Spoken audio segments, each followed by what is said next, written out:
Testing. Piano music means it's time to settle down. Could you all please find your seats? I'm looking at people near the welcome table. I'm looking at people wandering around. Ooh. While you get settled, I have a few quick announcements that I can share with you. Please take a look at the bulletin board that we have out in the hallway here for a lot of wonderful information from our social justice team. I hope all of you have received a handout this morning. There's some information there about joining the church and the path to membership. We have a board meeting coming up next week, which you are always welcome to attend. A few other things that you can look over and that we will get to later in the service as well. But please do come find a seat so that we may get started this morning.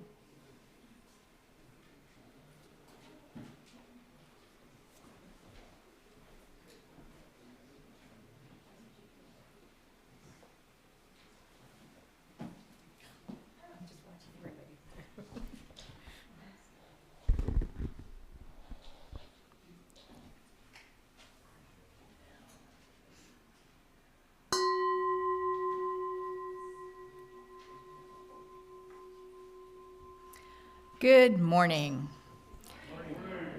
Welcome to San Gabriel Unitarian Universalist Fellowship. Whether you are here in the sanctuary or you're watching us from home, we're so glad that you're here with us today. I'm Pat Berthold, and my pronouns are she, her, hers. I'm a longtime Unitarian Universalist, and I joined San Gabriel when we moved to Georgetown in the summer of 2019. Currently, I'm part of the membership team, greeting you often on Sunday mornings. I also work with a small task force helping to develop policies and procedures in support of the newly revised, amended bylaws. And like today, I occasionally take a turn up here as a lay leader. San Gabriel is a member congregation of the Unitarian Universalist Association. There are over 1,000 congregations across the United States and around the world. All of us together are working for a just, peaceful, and sustainable world. Sustaining each other here in community is the first step down the long road of that important work. If you would like to know more about us, you can find us on the web and sign up to get our newsletter or talk to the folks at the welcome table in the back. Our congregation is served by our minister, Reverend Jamie Yandel. When they are not with us in the pulpit, you'll hear a variety of other voices.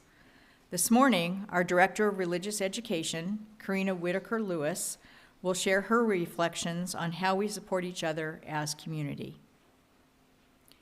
Please know that whoever you are, wherever you are from, whomever you love, wherever you are on life's journey, whatever your gender identity or immigration status, you are welcome here. Let us greet the day in song. Our opening hymn is number 188, Come, Come, Whoever You Are. The words are adapted from an ancient Rumi poem. We will sing the hymn through 3 times, beginning softly at first and getting gradually louder with each verse. The music is in the gray hymnal, and additionally, the lyrics are posted on the wall behind me. As you are willing and able, please rise in body or spirit to join in song.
Unitarian Universalists in congregations small and large light a chalice when they gather for worship. We reflect on these words from Reverend Jamie as we light our chalice this morning. We light this chalice as a symbol of our faith, for the promise of a new day, for the renewal of belonging, for the connection between and beyond all that is, all that was, and all that is yet to come. May our many sparks meet and merge in communion of heart and soul to greet this day.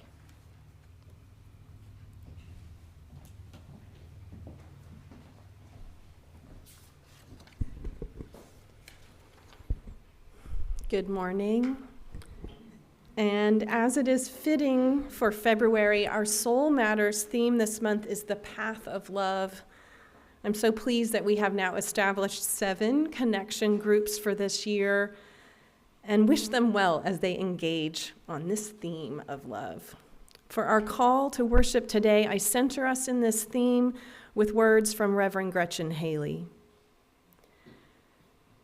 For this one moment, know that you are loved, that you are safe and whole and loved. Know that you belong here among us, here upon this earth in your body. However tired or broken your heart may be, whatever fear, disappointment, anger you carry. For this hour, know you are not alone.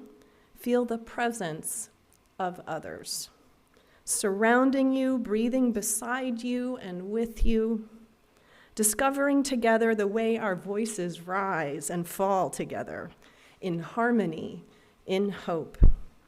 Claim here a resilient freedom, the choice for love, for light, to live with joy and gratitude and praise. As a form of resistance, already we are organizing. Come, let us worship together.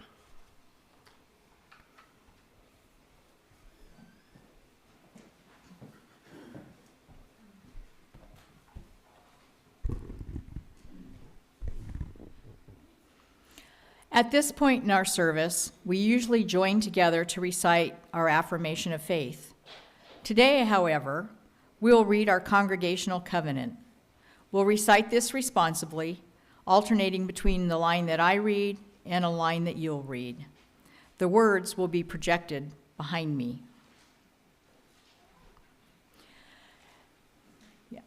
As members of our beloved community, we agree to act together in loving kindness to promote justice, equity, and compassion. While together we will practice patience and look for goodwill and good intentions in each other's actions. We will seek first to understand and then to be understood. By being generous in time, talent, and treasure, we promise to work together in support of our mission. We will welcome the diversity among us with genuine curiosity, acceptance, and empathy. We commit to resolve differences by speaking directly to each other or through communication. We promise to work toward forgiveness whenever we fall short of expectations. Moving forward, we will honor our past, embrace change, and joyfully celebrate the success of our community. It looks like Corinna brought the Wonder Box. I wonder what is in the Wonder Box this morning. If there are littles in the back who would like to come close so they can see the story very well and maybe take a guess at what might be in this Wonder Box, they are welcome to do that, or they can stay where they are. There are so many mysteries in life. We have the humility to know there are things beyond our comprehension and understanding, but we will figure out what is in this Wonder Box. So, any guesses? Not a lot of silk flowers, Valentine's cards, Anything else? Any other guesses? Let's open it up. Somebody came very close. We have a little bouquet. They are flowers. They are made of paper, all different shapes. What does this bring to mind for you when you see green? Spring, yes, absolutely. Anything else? Valentine's Day, we might be giving something like this to someone we love. Any other thoughts? All right, let's find out what our story today is going to tell us about these paper flowers. The Boy with Flowers in His Hair, written and illustrated by Jarvis, published by Candlewick Press. His name is David. He's the boy with flowers in his hair, and he's my best friend. Everybody likes David, even Mrs. Jones, and flowers make her sneeze. He's sweet and gentle, just like his petals. We have the best time together, finding the good puddles, making up songs, and running away from the bees. Once he had a family of birds living in his hair for a whole month. It was really funny. But one day, something happened. I was watering David's hair, and one of his petals came off in my hand. That afternoon, he didn't want to play. The next day, he started wearing a hat. David never wore hats. He was quiet. David was never quiet. Mrs. Jones asked us to take off our coats and hats and scarves. When David took off his, petals fluttered down like butterflies. David was twiggy, spiky, and brittle. Everyone stayed away in case they got hurt by his branches. I got a few scratches, but it wasn't David's fault. Then I had an idea. I asked Mrs. Jones for a paintbrush and some scissors, and I found a way to give David his color back. I made new flowers for David all the time. Everybody wanted to help. David seemed back to how he was before, almost. Then one day, I noticed a different flower in David's hair. It wasn't one of mine. It wasn't one of anyone's. It was David's. It was a real flower, a new flower, prettier than ever. More and more of David's own flowers started to bloom, and sure enough, all those buzzy bees were back. So right now, David has lots and lots of flowers in his hair. But I'm making sure I still have lots of paper ones just in case he ever needs them. Because he's my best friend, and I am his. The end. Okay, I didn't cry while I was narrating that, but I'm crying now. So, yes, it's a particularly touching story, and that's why I wanted to share it with you. It portrays caring and loving one another in such a beautiful way, and I'm going to reflect more on that in my sermon today. But if you would like to work with your hands, we have lots of crafting happening in the back today.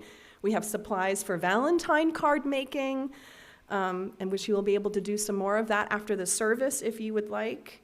So please join the folks at the back if you would like to make a few flowers while we're in worship this morning. I think I need a Kleenex. It is always my hope that when we create this sacred time together, that we will connect. That we connect more deeply within ourselves to how we are feeling and giving ourselves time to rest and rejuvenate. That we connect with one another deepening and strengthening our relationships and community, and that we connect to what cannot be contained by these walls, a greater presence, however we may define it, holding us in an abiding love. I'm so sorry. I did not plan on this, and I did not think this was going to happen. All right. Valentine's Day certainly brings the notion and concept of love to the forefront of our minds. Culturally, we associate this holiday with romantic love, but for me, once I had children, I much more enjoyed celebrating it in a broader fashion and offering acts of kindness to family and those we care about.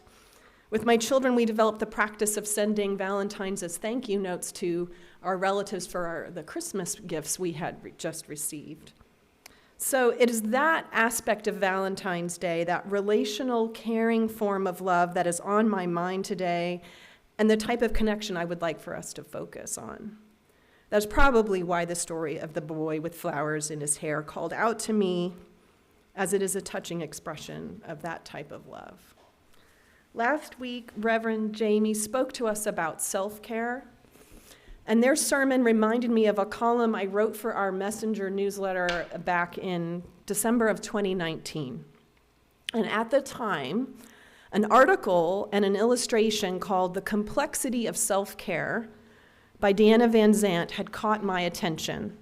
In the article, Van Zandt illuminates the difference between self-soothing, self-care, community care, and structural care. She talks about how we're told that if you're feeling down or overwhelmed, all you need to do is take a breather and relax and treat yourself. Treat yourself. Van Zandt offers that this is actually self-soothing and not self-care. Self-soothing is valid and important. We all need time to binge TV and sing out loud and go for a run, have a bubble bath, whatever it is that we need, whatever comforts and distracts us from the stresses of the moment. Self-care, on the other hand, is an activity that helps you find meaning and supports your growth. Things like napping, eating well, going to therapy, getting good medical care, meditating, and yes, exercise fits in there too. But to even have the time, energy, and strength to do these things, to attend to one's own self-care, is predicated on a healthy societal context. And in a world filled with social and economic justice that we are all familiar with, a world coming out of a pandemic, that energy and strength can be hard to come by. We are all so tired. So to help with these burdens, we have workarounds, as Van Zandt calls them, that offer community care, like child care collectives and buy nothing groups and worker-owned co-ops and mutual aid. And I would like to include San Gabriel as one of those supports, a community of folks working together to help one another and our larger world around us. And helping to make the world a better place is a big reach, but also an important part of why we gather as a faithful community, because ultimately it isn't until we have appropriate structural care, systems that support the self-soothing and the self-care and the community care, that we are able to fully live freely, all of us thriving together. Those larger structural systems include healthcare for all, environmental defense and renewal, racial equity and justice, and even more mundane things like good public transportation and paid family leave. We are here together to help each other get the self-care we need, offer community care, and work for structural care. It is a tall order and not an easy one. Fortunately, we not only have our shared faith and values to help us, but some structures and tools as well. Today, we read aloud our congregation's covenant rather than our affirmation. Unitarian Universalism is a covenantal rather than a creedal faith. Rather than any profession of a particular belief, we uphold the promises we make to one another. As a community, we decide what those promises are. At the denominational level, our Unitarian Universalist Association is reviewing the covenantal vows that all our member congregations uphold, that we affirm and promote, articulated through the 7 principles and 6 sources. One of the biggest shifts I see in the proposed changes to that covenant is a move from an affirmation or statement of our values to calls to action and behavior that reflect our commitment to those values. Declarations that begin with "we work, we cultivate, we celebrate, we adapt, we honor," move us to action and are more explicit in their expectation of our behaviors. Being transparent and explicit offers clarity, whereas implicit assumptions can often lead to misunderstandings, particularly among groups of people with diverse identities and backgrounds. So on the back of your handout, and I hope everyone has one, are our covenant and our affirmation. So I would like you to take a moment to talk to the people around you and just discuss what you see as those differences are in those 2 statements and those 2 very important pieces of our congregational life, and just reflect on what resonates with you for both of them. And hopefully our folks at home will be able to see this as well projected for them. So just take a moment, we'll have a few minutes to just discuss the difference between that affirmation of faith and the covenantal agreement we have here at San Gabriel.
I don't think you rang the, you didn't do it. Did you do this? Did you ring the bell? You did? No, I don't know if you did it. I don't remember you doing it.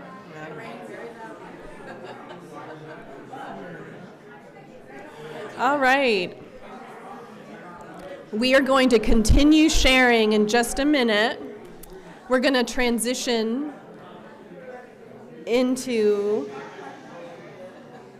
I know it's hard to stop. I love that you all love talking to one another about this. So, we just spent some time discussing the promises we make to one another as a covenantal community. Is there anything that anybody wants to just feels very moved to share with everyone else? A reflection or a little spark of something that you might have not realized before? Anything? I was thinking the affirmation is the goals and the covenant is the means. Yeah, To get there. yeah. That's true.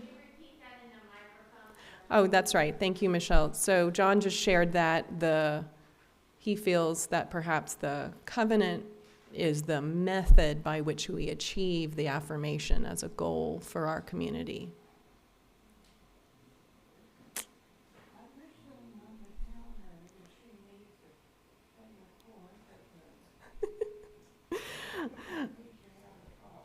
All right. Okay. One of my happiest moments as your religious educator came when I was in a class on Zoom during the pandemic, and I asked the children what they'd like to do next. And a 6-year-old boy said, "Let's do the metta meditation." And it was we had been practicing that from the Buddhist tradition for some time, and it was wonderful to have a child suggest it. So let's do that now as we can take a moment for some self-care that strengthens us for our community care. So repeat after me. May I be happy. May I be healthy. And may I be filled with love. Then we offer this to someone we care for. May you be happy. May you be healthy. And may you be filled with love. And then we offer this to someone that we've had a disagreement with, an argument with, someone we wish we to be in better relation with. May they be happy. May they be healthy. May they be filled with love. And of course, we wish this for the entire world. May we be happy. May we be healthy.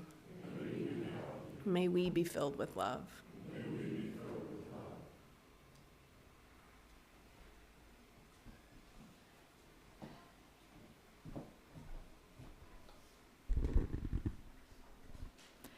May we join together in song. As you are willing and able, please rise in body or spirit and sing hymn number 134, Our World is One World. It's in the gray hymnal, and the words are also projected behind me.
And I apologize, I am remiss in remembering that Rev. Jamie texted me this morning to share some very deep and sad sorrow that a UU transgender woman on staff at Horizon UU in Carrollton, Texas, died this past week. Please hold that congregation and the memory of Audrey Hall in your hearts. It is not an overstatement to say that many, if not most of us, have internalized trauma at some level related to living through a pandemic. For some of us, it is severe, and for others, perhaps even hard to identify. I see it in myself in how I just simply often choose to stay home more often over going out for social activities. Or if I do engage socially, it is with just my partner or my family or one other couple. Perhaps you have felt this way too, so kudos for being here this morning.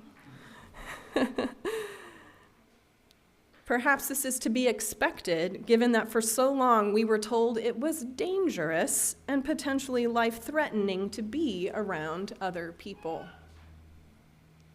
As you can imagine, this particular kind of trauma of a reluctance to gather with others has a tremendous impact on a congregational community like San Gabriel. We are not alone. Many other UU congregations, communities of other religious affiliations, and associations of all sorts are challenged right now. Natalie Briscoe, our UU Southern Region lead, shares the many details of this impact in her article, What If I'm Not Ready? And she says, we grow vital congregations by building friendships and social networks. Every community is as strong as the bonds between its members, and the deeper and longer these bonds are fostered, the stronger the net of the community is. The global pandemic compounded trauma in our systems. The main hallmark of experiencing trauma is a lack of trust, which in turn erodes social cohesion. We are in a bit of a catch-22 here, folks. As Natalie has also said, we all need more than we can give. So what do we do? I think we have to give ourselves permission to take baby steps, and I'm glad there's a baby here today. Little by little, slowly, we can recreate the relationships and community that supports us all. And we might need to be willing to change a little bit, as Reverend Jamie said last week, and let go of some practices and habits that aren't serving us well anymore. Because in order to thrive, we need relationships. For 84 years, the Harvard study of adult development has followed the lives of hundreds of Americans. And the most important finding from this longitudinal study is that the more socially connected you are, the more likely you are to live longer and well. Loneliness is now considered to be as bad for your health as smoking. The director of the study, Dr. Robert Waldinger, says, talking to strangers is a little risky. Even calling a friend is risky because you don't know whether your friend is going to want to hear from you. Human relations have always had this element of unpredictability. That is why staying in alone rather than going out can feel preferable. If I stay home and watch something on Netflix, it's predictable evening for me. Part of it is this path of least resistance away from relationships and towards something more predictable and manageable. Now, of course, health and financial stability, having our basic needs met, are also necessary conditions to a happy and long life. But even if those conditions aren't present, it is our relationships that help us through those difficult times. That is what we mean by community care. And it is remarkable how tending to individual relationships then in turn strengthens the entire community, which then is more able to extend care to each of its members. And this is a cyclical effect. And it takes work. Dr. Walsinger describes it as social fitness. You don't go to the gym once or twice and think that, you're all good. The same applies to friendships. Good relationships wither away from neglect. There doesn't have to be a problem of any kind. But if you don't keep them up, they fall out of your life. We find that the people who maintain vibrant social networks are the people who make an effort. So then we get back to this whole question, well, how do we muster effort, especially if we are so tired? Well, I admit that I certainly attempt to remove some of the unpredictability in human relations to make it easier, and I think that's why we seek out people who we think we have some amount of common understanding and values with, and that search probably led you to Unitarian Universalism and why we are together here now. What is so wonderful about this faith, though, is how the open welcome it extends can attract so many people from a wide variety of backgrounds and identities. So even among all that we may have in common, we have a lot of difference among us too. And diversity is a strength. We all learn more from each other the more diverse we are. But it also requires explicit support. Now, the most obvious support we have is the covenant, the promises we make to each other that we read earlier. But I think we all know that even with the best intentions, promises can be broken. If anything, we are a promise-making, promise-breaking, promise-renewing people. That is a challenging path, and frankly, the promise-renewing part is a skill that takes practice for both parties. Creating a caring community, a loving community, a beloved community requires intention and practice. Our covenants articulate our intention, but how do we live into the practice? So here is where I am excited to share with you a new support for our congregation. Our UUA describes right relations teams as lay leaders who are entrusted to help the congregation practice faithful communication and creative conflict. Is that even such a thing? Creative conflict based on values of mutuality and consent. Right relations teams are still a fairly new concept within congregations, although our sibling church, Live Oak UU, has had one for some time. A right relations team can help change a congregation's overall understanding of conflict and covenant. A right relations team can provide healthy communication and conflict engagement training to the congregation using UUA and tailored resources. And a right relations team offers conflict engagement services to individual members. Sometimes a member needs a sounding board and coaching as to how to bring their better self to a situation. By providing these opportunities, a right relations team can set expectations of communicating openly and honestly and help the congregation to do just that. In October of last year, our board voted to establish a right relations team. So please join me in thanking Beth Gehrman and Carolyn Sassano as the inaugural members of our right relations team. Could you please stand up or raise your hand for a moment? Thank you. Strengths that the board was looking for included good listening skills, skill in conflict resolution, wisdom and experience, and an ability to remain impartial in the midst of conflict. Both of them have also recently completed the Right Relations team training from the UU Institute. Our team is charged by the board to facilitate the well-being of the San Gabriel community by fostering harmonious relations and mediating conflicts within the membership. They are visible and available as a listening ear so that when an interpersonal conflict arises, members can seek support and advice before the conflict grows. Please seek them out when you are in need, and also look for more information on healthy communication training that we hope to offer in the future. A detailed policy and process for enlisting their help is forthcoming and will be communicated soon. When I think back on our story today, hopefully without tears this time, I imagine there will be times when many of us, each of us, feel some of our flowers falling out of our hair, so to speak.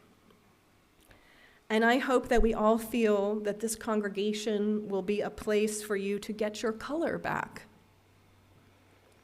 But I also hope that each of us knows we can be the person that brings flowers or the many other forms of loving kindness to a friend in need. And we can support each other with the help of our Covenant and Right Relations team. And if you'd like to help with either of those efforts, if there's something about the discussion today that really resonated with you and you're like, maybe this covenant needs some updating. I honestly don't know when it was adopted and what the process was for that adoption of that covenant. And usually it's something that's very transparent and involves the entire congregation. Or you want to help spread healthy communication at the church. Please let me or Reverend Jamie or our board know about your interests. We would love to have your help. And happy Valentine's Day to you all.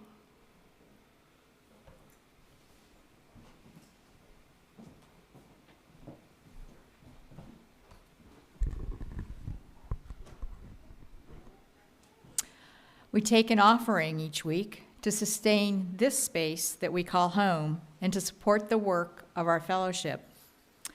We're grateful to all for your generous giving of your time, your talents, and your financial support.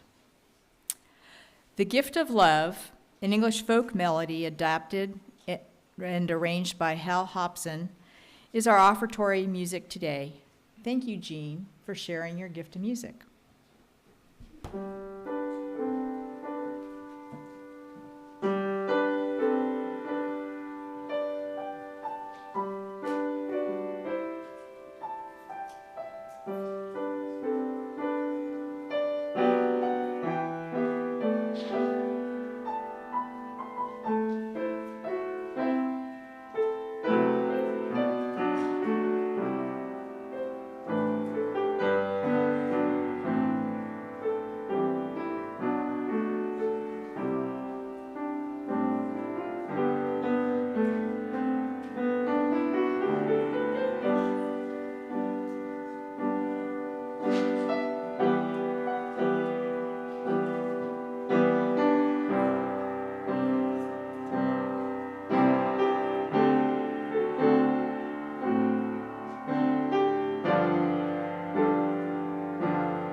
Did you hear the love boat in there?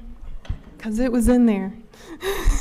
Jean had fun with that one. Thank you so much. We invite you to coffee and conversation after the service. We invite you to make Valentines.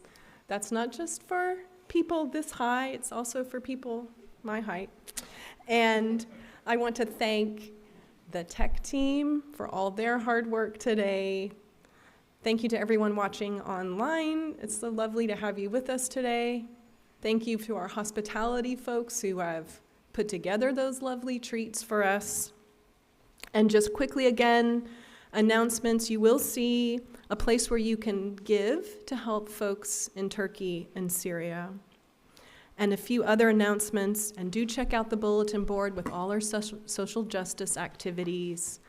Also, Keith wants you to know that we have a new member joining ceremony next Sunday and an orientation session, so you're welcome to either one of those things. Just let him know. I think that's it for announcements. Are we ready to extinguish our chalice?